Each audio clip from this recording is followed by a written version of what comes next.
Bibles along with me to the Gospel according to Luke. Luke chapter 22. After we spent 6 weeks in the upper room together with Jesus and then 6 weeks alone with him there in the Garden of Gethsemane, now we move into that place where all of his trials took place. We move into the courtrooms. But before the lamp turns to the trial of Jesus, it's Peter that first of all, as you know, that you all know this story to some extent. It's Peter that first is being judged, not by God, by a lot of us. Since we know the story, the court of human opinion has all kinds of ideas about why Peter did what he did and how maybe we would do differently. But just as we can be our own worst enemy, I think we can be our own harshest judge. And here's Peter on trial. And his day in court really isn't a day in court, it's a night in the courtyard. And it's in that place where he's on trial. It's a similar place, I think, to where many of us find our trials take place. We don't even know we're in a courtroom. We're not aware of what's going on. We're in the dark. We're on the outs. We're unaware. And here in this world, Shakespeare said the world's a stage. It is in many ways. It's also a courtroom. And sometimes unaware, there's a crowd of witnesses. They're all watching. There's all the evidence coming forth, and we're parsing it and sorting it through in our own minds. And because the jury of our peers can be so quick to condemn, and it's a lousy feeling being condemned by people you thought might understand, and they don't understand. And because we can be so quick to condemn, our tendency in the courtroom of our mind and heart is to come to our own defense. We try to be our own defense. We try to put together our own justification. We try to find our own way of telling ourselves that we are who we would like to think that we are. And in that place, when we're making our best defense and trying to provide our own protection, sometimes kind of like Peter, I think, here, there comes this clanging of the jail door that wakes us up, and suddenly we find out that what we were doing in our defense, what we thought was our protection, has become our prison. And we put ourselves in a place where it wasn't the jury who did it to us. It wasn't the prosecuting attorney. It wasn't the devil. It wasn't the witnesses. It certainly wasn't the judge. Never the judge, not the true judge. We did it to ourselves. I put myself in this place of misery. I put myself in this place of difficulty. I put myself in this prison. And when you wake up to the truth and you feel all of that, and you know the story. Peter went through something like that. When you wake up to that and you feel so terrible and you go, that's the truth of it. There's no one to blame but me. But the good news always is this, that the truth will set you free. And when you wake up to that, then you can do things differently. So again, we look at this story, this familiar story of Peter, and I think in many ways it's our own story. And we can start reading verse 47, where there in the garden Jesus was still speaking, and behold, a multitude came. And the one called Judas, one of the 12, was preceding them, and he approached Jesus to kiss him. But Jesus said to him, Judas, are you betraying the Son of Man with a kiss? While Jesus was still saying those words to his disciples, basically over and over, he kept saying, pray, rise up and pray that you might not enter into temptation. Now, Jesus had risen in prayer. They slept in sorrow. Jesus was ready for Judas. Judas wasn't ready for Judas. Jesus was ready for Satan, who was inside of Judas at this point. And Jesus talks to Judas, but he asks Judas to ask himself this question. Is it really you that's doing this, Judas? Who's behind it? Who's betraying the Son of Man? And who's really being betrayed? Who's being handed over into the enemy's hands? The worst that Judas was doing to himself. And Jesus was always staying free. Jesus was realizing that the greatest concern is for someone that would turn like this, as Judas did. And he asked Judas that question, what's really going on? Are you the one betraying the Son of Man with a kiss? And when those who were around saw that that this was going to happen, they said, Lord, shall we strike with the sword? And a certain one of them, Peter, he struck the slave of the high priest, and he cut off his right ear. So here's Peter in all of his courage and all of his bravery trying to defend Jesus. I don't doubt that's exactly what he was trying to do. And then Jesus answered the situation saying, stop, no more, enough of this. And then he touched his ear and healed that man. So here's Jesus in all of his courage and bravery seeking to defend Peter. And in many ways, these two men, I don't doubt at all that they loved each other. Certainly Jesus loved Peter. Peter certainly loved Jesus. And they both have that heart and that courage that comes from the heart, where you want to defend a friend, where you want to step up and do something. In many ways, there's a similarity. Jesus isn't ashamed to call us brethren. But in Peter's attempt to defend Jesus, and then in Jesus' accomplishment of defending Peter, though their love and the resultant courage may have been similar, their defenses were so different. The way that Peter went to the defense versus the way that Jesus did. And what Jesus did right then, he did all the way through the rest of his trials. He was always free. He was always taking the high road. He was always filled with a hope and a joy set before him, because that's the way he walked. Too bad Peter didn't. Too bad we don't. You know, you may have the love, you may have the courage, you may have the right heart's intentions, but the way in which you take your defense can often end up throwing you into the place of prison. It can often put you into problems that no one did it to you, but you did it to yourself. And don't feel too bad when you come to that realization. That's a good thing. Now I have a choice. I did this. Now, God, get me out. I want to do differently. So that's the way Jesus defends. He defends with healing. He defends by walking in the truth, and sadly, Peter just wasn't doing that yet. And so it says that Jesus then, final words in the garden, verse 52, Jesus now to those who made themselves an enemy. Jesus said, Father, forgive them. They don't know what they're doing. But they acted as enemies toward Jesus. And Jesus said to these religious leaders, the chief priests, the officers of the temple, the elders who had come against him, he said, have you come out with swords and clubs as against a robber? Just like with Judas, he asked him a question. Who am I, and who are you, and what are you doing? While I was with you daily in the temple, you didn't lay hands on me. In the daylight, in the Father's house, in the temple, you did nothing to get close, to lay hands on me. But now, this hour and this power, the power and the hour of darkness, these belong to you. And we spent our time last week looking at that, saying to these folks, sadly enough, you have a freedom of choice, and that's sadly what you've chosen. The hour and the power of darkness. That's your playing field. That's the one you want to play on. That's the stage that you've built. It'll become a gallows. But that's what you want. You want the hour and the power of darkness. You think that's what'll keep you free. You think that's what'll enable you, and that's just a sad choice that's offered to each of us. The light, the love of God, or the darkness. You know, for a while, the ignorance is bliss. And again, the heart of the Lord never changes. Father, forgive them. They're ignorant. But man, to get out of the darkness, to walk in the light, you see, because that's what Jesus does all the way. In all the verses that follow, Jesus goes forth in freedom.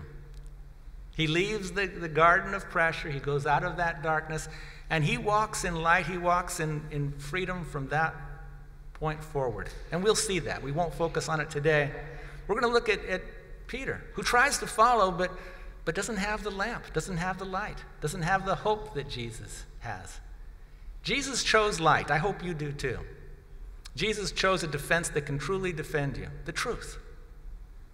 The other folks, man, I hope nobody here would choose darkness. I hate the darkness. I don't want to go there.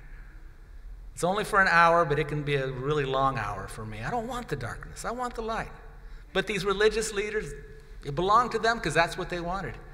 Peter's our lesson for today, and he's trying to be kind of midway in between. I want to follow the light, but not too close. I don't really like the darkness, but then again, that's something that I seem to be stumbling in. And that's what happens through the rest of the story. I'm not going to read the whole story. Each of the four Gospels has it. We will be reading it. We will be studying it. But I think most of you know the way in which he's questioned and all of the denials and all those things that follow. But rather than read it all, I'll just assume that you know the basic story. But it's the beginning. You know, so often if we can figure out where we went wrong at the beginning, we can spare ourselves from going through the whole story, repeating history again and again and again. So really, this morning, just the beginning is where we're going to start. Where did he stumble? And it didn't begin here. You know, the story's been going on for chapters and chapters in the past. We've been looking at that, so it'll help if you remember that. But here's the scene as they go forth from here into the places of trial. It says in verse 54 that having arrested Jesus, they led him away, and they brought him to the house of the high priest. That's the Jesus part. We'll come back to that a lot later. But the Jesus part of verse 54 is they arrested him. And you know what? They didn't. And Jesus knew that. Everything in this first half of the verse, is all appearances. Man, we're so stuck on how things appear and our reputation and what seems to be so. And we're encouraged, don't look at the things that are outward because those are passing away. What's inward? Those are the things that are real and true and the things that are lasting. And as far as appearances go, they arrested the Savior. I notice in some of the Bibles I have, that's the title. They arrested the Redeemer. They arrested the Savior. They didn't arrest him. They didn't stop him. He was marching forward. It looked like they arrested him, but they didn't arrest his forward progress. And he knew that. And that's how he walked in freedom. It looks like you arrested me, but you know what? I'm not arrested. I'm moving forward. It says they bound him. You know, they didn't need to bind him. But they did. They bound him. They led him away. But you know, he could have walked anytime he wanted. It was his love that led him. So he lets all the appearances, looks like he's weak, looks like he's being led away like a lamb to the slaughter. They're taking him to the high priest because that's what they would do with the scapegoat or with the Passover lamb. Take it to the high priest. Let the high priest judge. Is it blemished? Is it flawed? And if the lamb is found blameless, flawless, well, it'll serve as a Passover lamb. It'll serve as a scapegoat. So Jesus, he's not worried about his reputation. He's not concerned about the way things appear. It may look like I'm arrested. It looks like I'm being led away. Yes, I'm going to the high priest. And as a matter of fact, I'm going to be slain because I am unblemished, because I am spotless. You're going to judge me, and you're going to judge me all wrong, but you know what? In the end, you're going to judge me exactly the way that it has to be. And Jesus walked in that hope that as bad as things are right now, as hard as it is, all of this is working together for good. And that's the light that Jesus walked in. And oh boy, if only Peter had stayed close enough to walk in that same light. If only we would stay close enough to walk in that same light. The defense of Peter was, well, again, it was one that ended up putting him in prison. Worse than any prison that the religious leaders or Romans could have put him in. Man, the darkness that Peter goes into that night, only the risen Jesus, personally, with helping hands could get Peter out of that. But the defense that Jesus goes forth with, he says, look, it seems like I'm losing. It looks like I'm weak. My reputation, you know, all the people who just a week ago were cheering, Hosanna, the Son of David, here's the great prince coming to kick out the Romans. They're all seeing me as something else. But again, no worries, no concern about that. Who's the real high priest? It's me, it's Jesus. Who's the real slave of the high priest? Not the one that was wounded. It was Peter who did the wounding. If only Peter had known who the real high priest and who the high priest's servant is and what's really happened, he wouldn't have swung the sword. Jesus wouldn't have had to defend in that way. But again, that's all the stuff going on. And I just keep pointing out the things behind the scenes because if you're watching it as a movie, you'd see it like the people then. This is a tragedy. This is terrible. And again, all the world's a play. We tend to watch our own lives like a movie. We tend to look at it and we're playing for an audience of one, and then we're worried about what other people see and who's looking and who's watching and all that sort of stuff that goes on in our heads. And the wonderful thing is Jesus was free from all of that. What a wonderful thing to be able to walk in the truth. And you know what? I may not appear as much to myself, and I may not seem as much to others, but I know the truth. I know who he is, I know who I am, I know where I'm going, and we'll get through this dark night. We'll get through this trial, we'll get through this difficulty. So that's always the, I don't want to call it a secret, because it's no secret. It's the need of our life to do what Jesus did. But here's what Peter did, and it's just a very short sentence. All of that about Jesus, and then the last part of verse 54, here's the but. But Peter was following at a distance. And that phrase is going to be the whole focus for today. Peter was following at a distance. And that was the trouble. That was Peter's biggest problem. Not being a follower, but it's the distance. Following at a distance, that's a good idea if you're driving behind a big tanker truck loaded with fuel, or one of those, septic trucks that cleans out the, Sometimes, you ever drive behind somebody and they're leaking something, and there's just this drip, and boy, do I get back. I stay way, way back, and in fact, anywhere, anytime you're out on the highway, keep a safe distance. The more hazardous the environment is, then the greater distance. If it's a dangerous road, then keep a safe distance. Don't tailgate. I hate it when people tailgate me. If it's you, stop it. Don't tailgate when you're on the highway. But if you're following Jesus, it's just the opposite. If you're following Jesus, tailgate. Get as close as you possibly can. Stay just right there on his bumper. Don't worry, you'll never rear end him. If you rear end him, you won't get hurt and he won't sue. You've got nothing to fear. The danger is at a distance. When it comes to following Jesus, there's a danger at a distance. Even though you're on the right road and even though you got the right one in front of you, the distance can cause so much trouble. And always the calling, like the songs we sang earlier. We'll sing something like that again. Draw me closer, draw me closer. That's the safe place. He loves you. He wants you close. You feel I'm not worthy. Well, you know what? He loves you. You feel like you've failed. Well, you know what? He loves you. Come closer, come closer. I want to protect you. I want to defend you. I don't want to see you offering your own protection and coming up with your own justifications and defenses and finding that you're imprisoned by that. I want to protect you in a way that leaves you free. So come closer, come closer. That's always his call. I hope you hear that. I wish Peter had heard it that night. Either go out in the darkness like most of the other disciples did. Jesus said, let them go their way.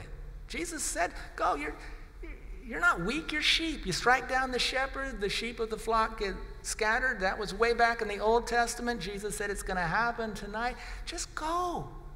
Be who you are. That's fine.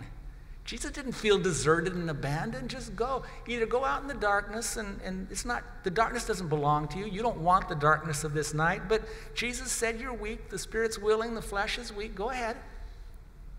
Or follow closely like John seemed to do.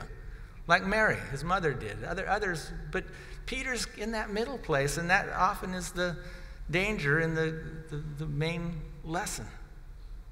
And the question in my mind, and I have a lot of those, so I usually give them to you, just in case you don't have questions. What was Peter wanting to do? A lot of times we look at somebody that failed, and then it's a lesson. Don't be evil, don't be terrible, don't be wicked, don't be a sinner. But you know what? We're all sinners. We all fall short. All of us do. You can't stop being who you are. Peter was not a wicked man. He was not evil. He didn't intend to do anything but I think the best that night.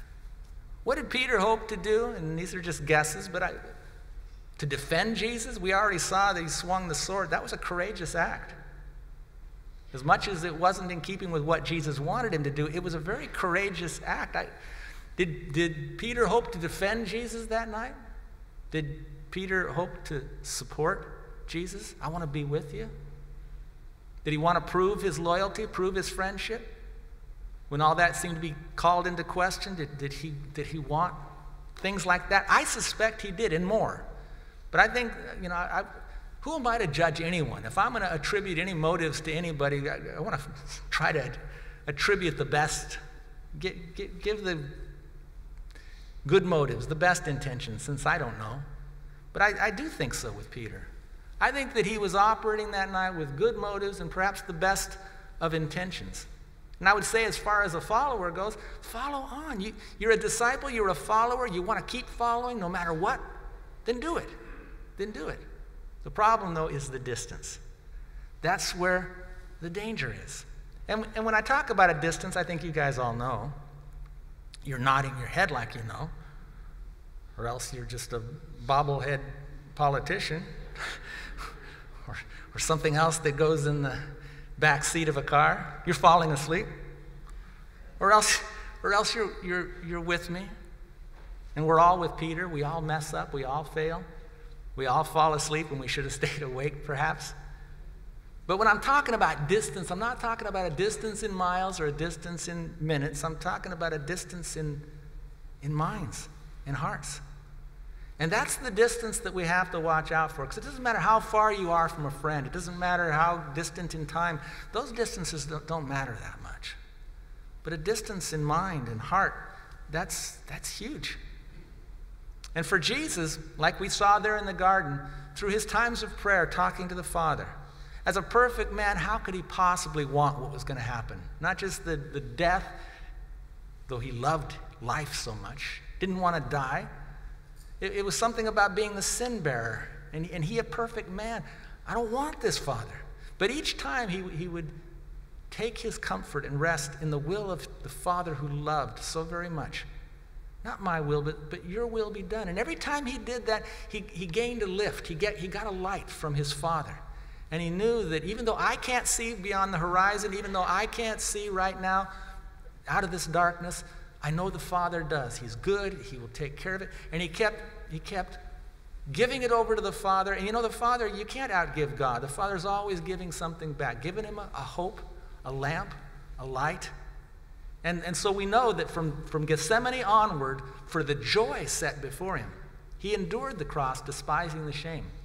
He was able to push everything else aside because he had this lamp, he had this light he received from the Father there in the garden. He held on to that hope, and he walked on step by step in all the trials that we're going to look at in the weeks ahead. But Peter, on the other hand, he let his lamp go out. He let his light go dim. Didn't have to be that way. He was foolish, like we all can be. And he let his light go down. He let his hope grow dim. And that's the distance. That's the problem. And of course, to relight the lamp, you got to come close, because there's only one true fire. It comes from the Father. It comes from the Lord. If only he'd heard what Jesus kept telling him. Pray that you wouldn't enter into the temptation. Not the temptation of Roman soldiers and problems and political stuff. All that stuff's going to happen. It's the danger of despair. It's the danger of trying to defend yourself and then really putting yourself in added problems. You can be kept free from that by just going through trials in freedom. Going through trials knowing who really is in power, who really is in control, who really is free, and then walking in that freedom. Jesus did that. We can do that, but it takes that lamp. It takes that light. Now, in the Old Testament, in the Proverbs, and I'm just going to read to you some familiar ones, but in Proverbs, we hear the wisdom of God coming through Solomon. And he says here in chapter 4, "My son, give attention to my words." This is God talking to each of you, my sons, my daughters, those whom I love. "Give attention to my words. Incline your ear to my sayings. Don't let them depart from your sight. Keep them in the midst of your heart." So keep my words in your mind, in your heart, for they are life to those who find them, and they are health to all their whole body. The life, the healing, the health, it's in words, the words of God in your mind and in your heart. And then he says, watch over your heart with all diligence, for from it flow all the issues of life. You know, right here in your heart, right here in your mind, if you guard that, if you defend that in the right way, all the streams, all the issues come forth from that one fountain. So put the guard in close, the hearts and minds. Jesus did that. We can. God help us to do that. And then, of course, the more famous third chapter, just before, he says, trust in the Lord with all your heart. Don't lean on your own understanding. In all of your ways, acknowledge him, and he will make your paths straight. Even straight in the darkness, even straight through trials that you don't know what the outcome's going to be. You walk in that freedom. So again, Jesus did that. Peter wasn't doing that. That's the distance. That's in the Old Testament. And you know something very similar in the New, where Paul says to the Philippians, rejoice in the Lord always. Again, I say, I'm not kidding you. Rejoice, always. Doesn't mean all things are good, all things work together for good. Some things are lousy, but in the Lord, who's always good, in him. Rejoice in the Lord always. Again, I say rejoice. Let your patient, gentle spirit be known to all men. Why? How? The Lord is near. The Lord is near. When you know that, everyone will know it. I'm not at a distance. Not because I put out and I pushed forward and I got close. Not because I drew near. No, he draws near to the brokenhearted. He draws near to the weary. Know that he draws near. Whatever trials Peter was going through, they could have been so much better if he'd known that Jesus wasn't lost in his own trials. Jesus was always concerned about his disciples. Later, Jesus would turn and look at Peter, because Peter was never out of the Lord's mind. He's always near. It's the nearness of God that's the strength. Let your patient, gentle spirit be known to all, because the Lord is near. And be anxious for nothing, but in everything, by prayer and supplication, with thanksgiving, tell God your problems. Let your requests be made known to God. And then the peace of God, which surpasses all understanding, it will guard your heart and mind in Christ Jesus. So again, guarding your heart and mind. The purpose of prayer, not to get your wish list fulfilled, but the purpose of prayer, to put that guard around your heart and mind, to not let your lamp go out. Because you're going to go through darkness, and you're going to fall, and you're going to fumble, and you're going to fail in the darkness. But the Lord is near. And then whatever is true and honorable and right and pure and lovely, these are the things. Guard your mind, guard your heart with all diligence. All the issues of life flow from there. Let the Lord defend you. Don't put your defenses out here just around your physical, the things you can see, around your finances, the things you can count. Don't just defend that, and don't put them even further out around your reputation and the court of human opinion and what do people think of me now and all that sort of stuff. Draw your defenses in really, really, really close, all the way inside your heart and mind. Put your defenses there, and in fact, quit being defensive. Let the Lord defend you. The Lord is your shield. The Lord is the one who says, you know what? I don't care what anyone else says. I love them. However they fail, whatever they think of themselves, whatever anyone else thinks of them, no matter how many accusations come their way, no matter how many stones would fly, I'll put myself between them and those stones. They will not be condemned. This one is mine. He defends, he protects at the closest place.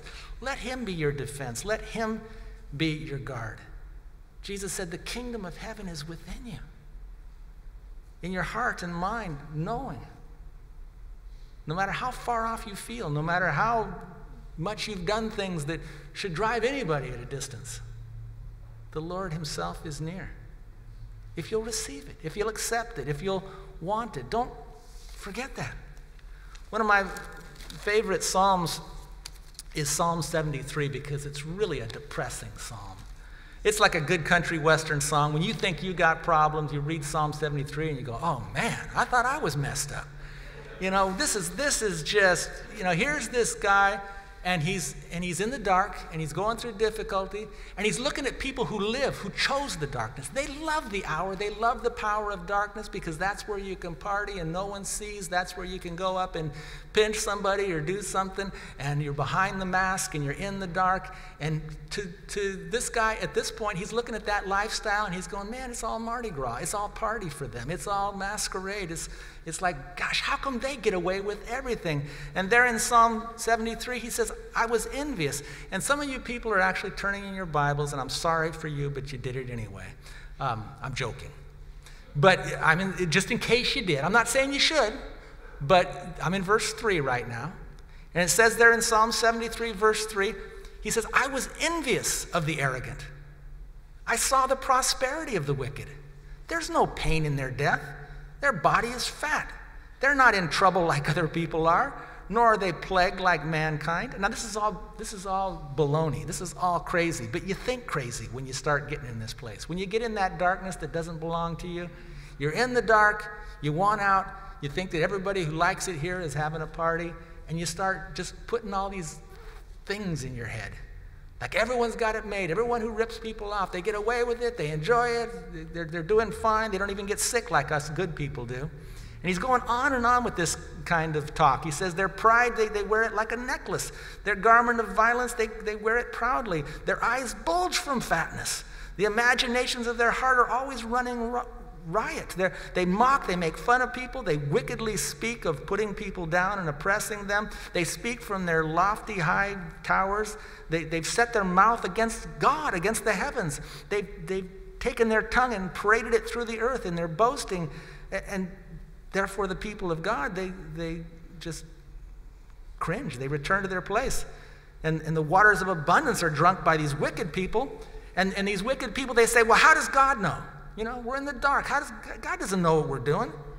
Is there any knowledge with the Most High God? And the psalmist says, that's who the wicked are. These are the wicked, and they're always at ease. They always increase in wealth.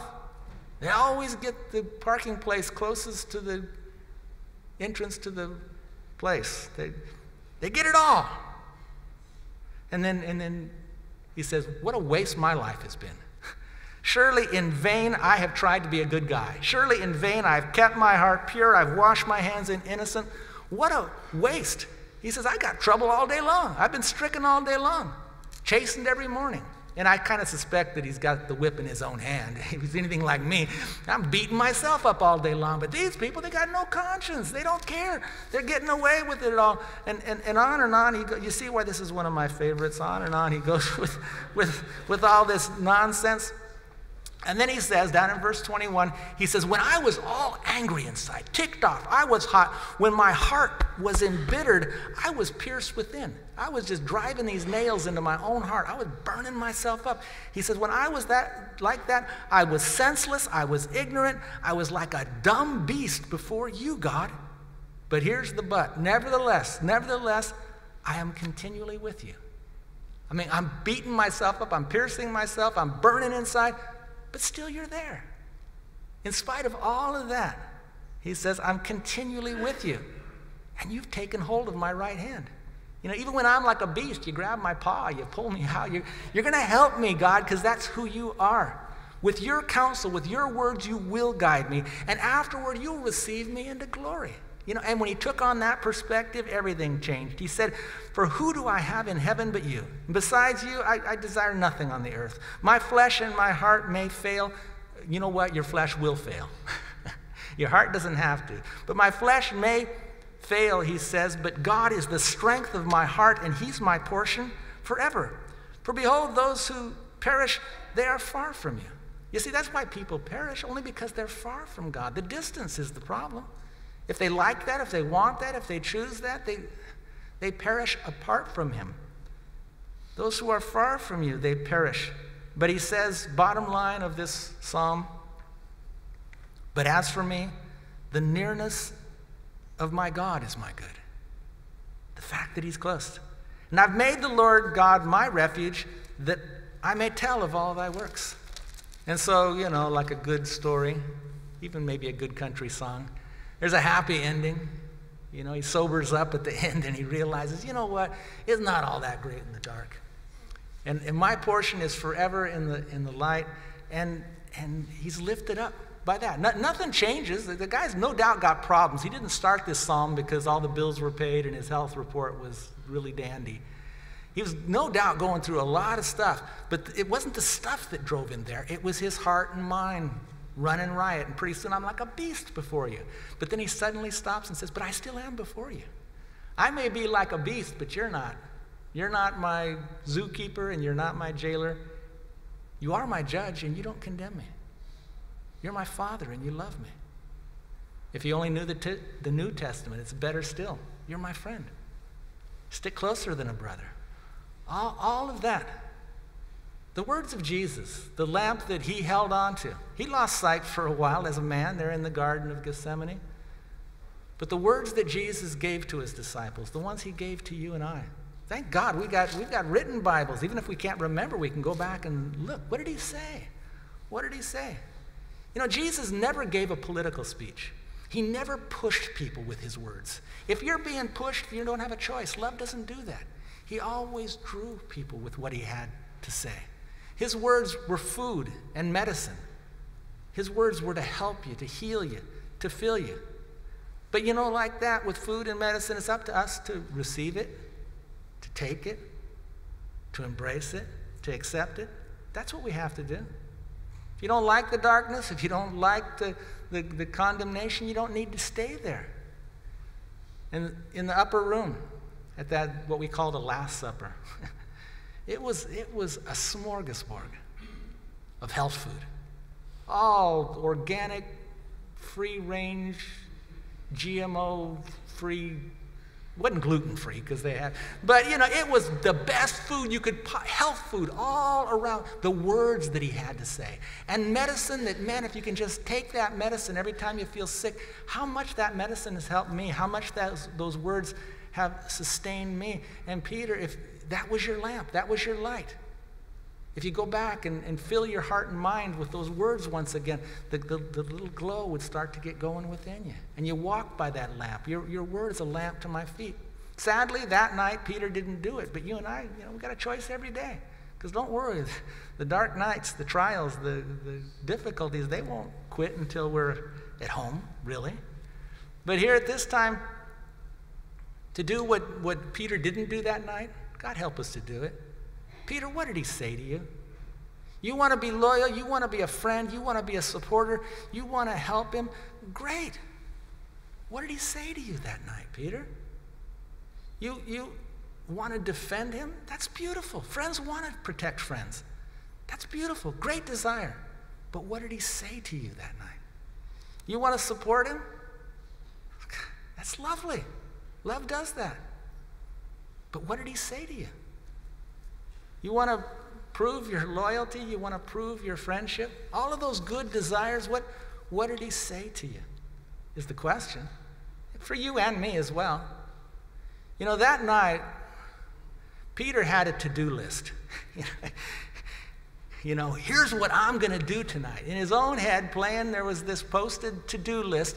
And like a lot of us, I think, some of us who really do love the Lord a lot, on that to-do list was a lot of pressures that the Lord never put there. Things the Lord never told him to do, but Peter's going to do it. It's on my to-do list, and he's trying to live up to his own list. Jesus didn't say there in the upper room, be brave, be strong, don't let me down. I'm counting on you guys tonight. He said things like, don't let your heart be troubled. Believe in God, believe also in me. I'm going to prepare a place for you. If it weren't so, I would have told you. And if I go to prepare a place for you, I'm going to come back and receive you to myself. All of these words that if you held them in your heart and mind, how different it would be. I think Peter's intentions and motives are probably better than mine most of the time. I want to be brave. I want to be strong. I want to be a friend to my friends and family. I want to be loyal, but ultimately, you got to listen to what he says. And he'll help you to be what you want to be, to really be what you want to be, because those are good desires. To be a better person, that's a great desire. But it won't come through your to-do list. You'll just beat yourself up with your to-do list. You got to remember what he said. You want to be a friend to the Lord? That's awesome. First lesson in friendship is to learn to listen. Listen to your friend. What did your friend say? What does your friend want? You know, my wife, I consider her my best friend, certainly so many years together, and in recent years, she's been developing a real gift that she has for singing, and in her singing, she's often on big stages in front of big audiences with a group. Sometimes a big choral group, sometimes a relatively small choral group, but she blends, and it's beautiful, and it's so fun to be in the audience and applaud and you know, want to do the encores and all that sort of stuff, because I want to support her. And she's got a gift, and it's fun to see a friend using their gift.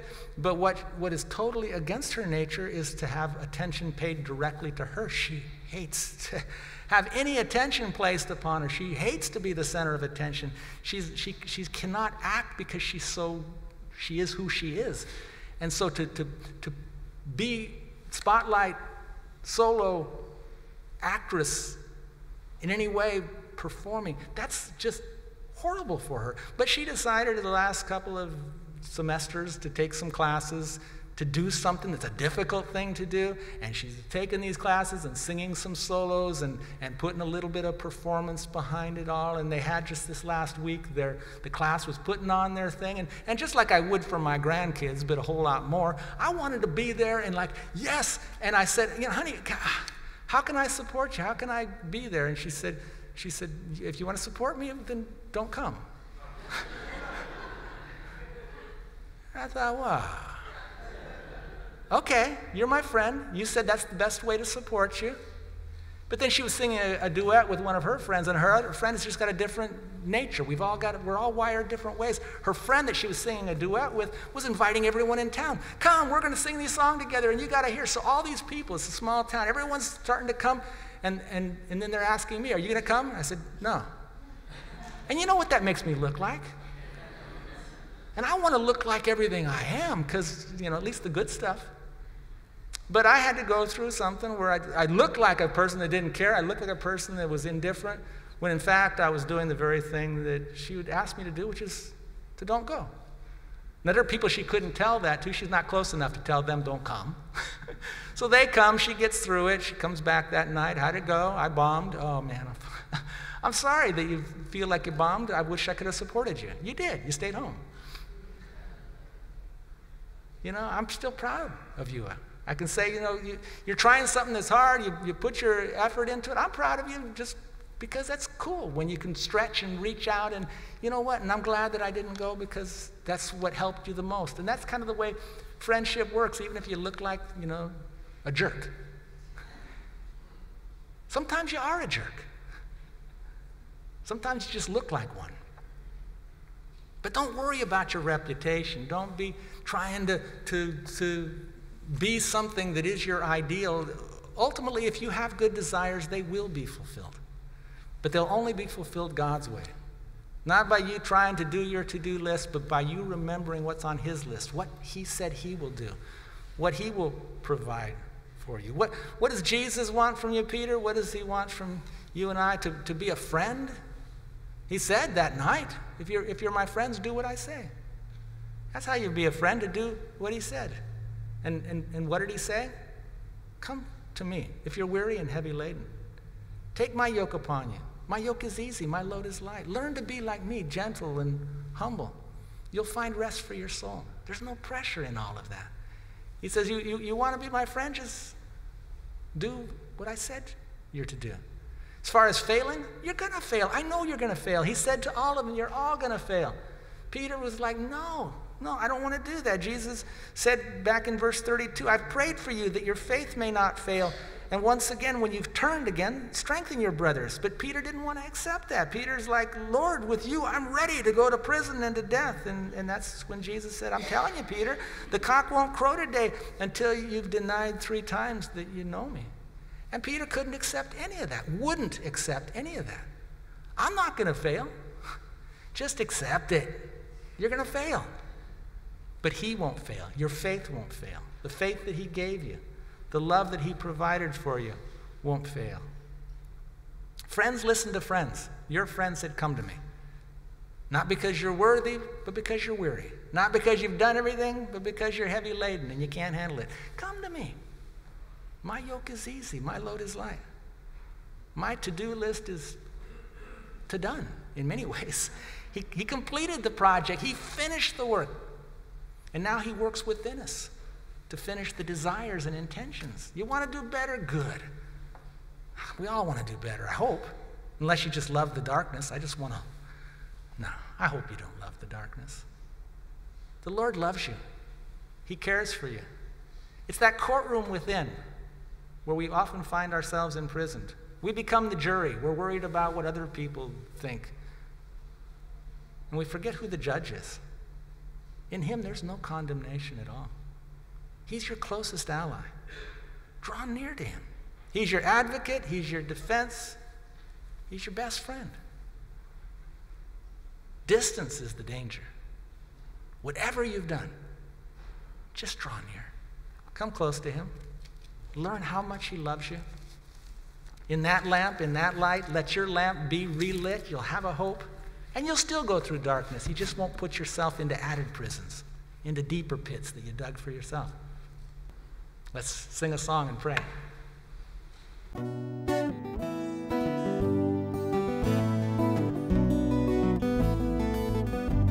You dove from on high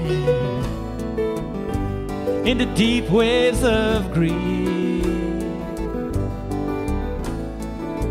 Pulled me out of the waters and back to my feet on the high shore of hope. In a broad place I walk, while the waves crash beneath me, I stand on the rock. I love you, Lord. You light my lamp. You drive out my darkness. With you I'll run right through the midst of my fears.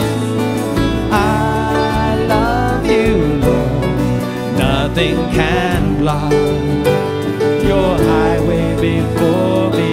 With you I'll leap over the wall,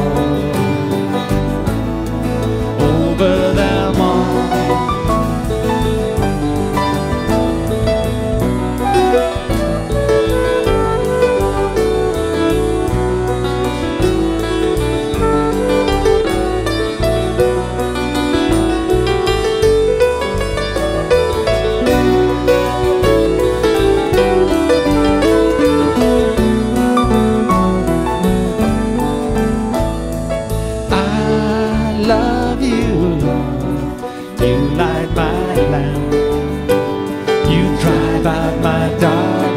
With you I'll run right through the midst of my fears. I love you, Lord. Nothing can block your highway before me. With you I'll leap over the wall, over them all.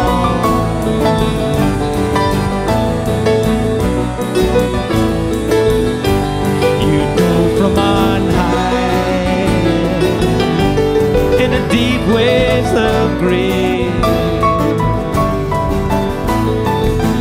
pull me out of the waters and back to my feet on the high shore of hope.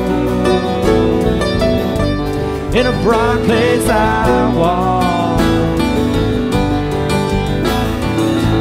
while the waves crash beneath me, I stand on the rock.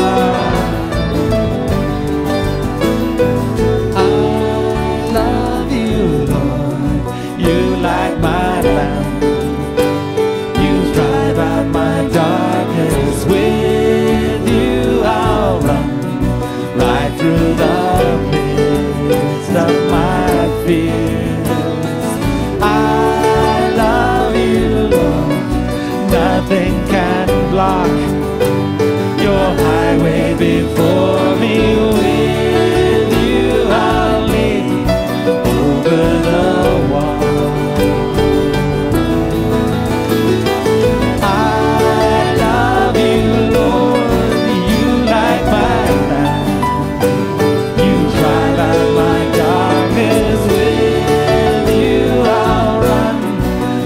through the